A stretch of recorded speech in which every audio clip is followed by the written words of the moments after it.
of wealth principle that seems to be espoused by you. But when you talk about Brock's plan to tax increase affecting only those making $250,000 a year or more, both of them really have good points, and both of them have, not so great points that I agree with. Okay. But as of right now, I'd still like Barack Obama. Why is that? I just like how he is. He's different.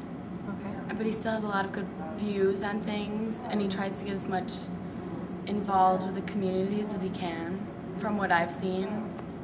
I mean, how do you feel about Governor Palin? She's been kind of a controversial figure so far. Yeah, I think when I like her, like she has really good points. She makes really good points. It's just after she says something, when people talk to her about it, like I saw on The View once, she said something about how she's been watching him since second grade and it made him feel old. Okay. Like I thought that was kind of dumb to say. Like she knew she was going to get a kick out of it, but at the same time she didn't realize she was saying it to be hurtful. What about Senator Biden? Did you know much about him before he was picked? No. Okay. I really had no idea. What do you think of him so far? I think he's good. As well, he makes good points. And it's just interesting to see where he goes with it because he's been around a while. It's definitely, they seem to be talking to each other more than the last one. Like the last one, they really didn't conversate with each other. They just kept talking to the spokesperson. Whereas this one, they're actually clashing back and forth, which I like to see. Okay. Governor Palin, keeps referring back to a certain subject and avoiding certain ones. Okay. And what do you think about Senator Biden?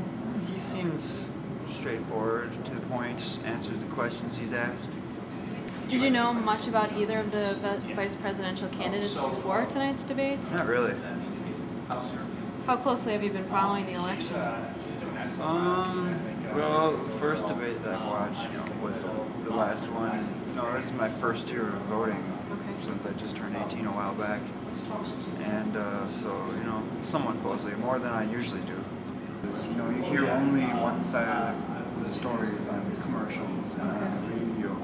You only hear what's bad, or you only hear what's good, or you only hear part of it. But as you come here, and you get both sides of the story from both people, goods and bads, not just mostly.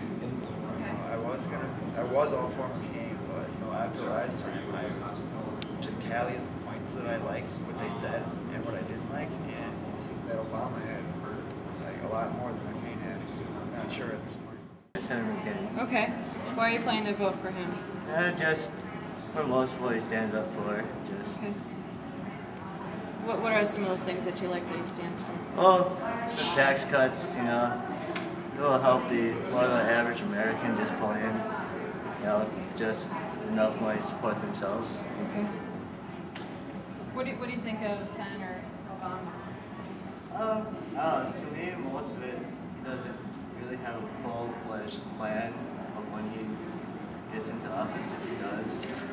But that's me. Right now, Governor Palin had on it, like a couple years ago, there's a big housing buyout that just kind of led up to this now economy where people are losing their houses and just can't afford the mortgages anymore. Okay. So she talked about that, and are you happy she talked about that? Well, to me, it kind of explains some of the stock market problems right now in the economy. Have you been kind of worried and thinking about a lot about the economy? In a way, because I don't really have a job right now, and with the taxes and stuff just rising up and up, just can't really afford. Did you watch the presidential debate last week? I did. Okay. And how do you think this one compares to last week? I think there's more poise, more respect between both candidates. Because to me, last week I noticed that Senator Obama kept trying to cut off Senator McCain.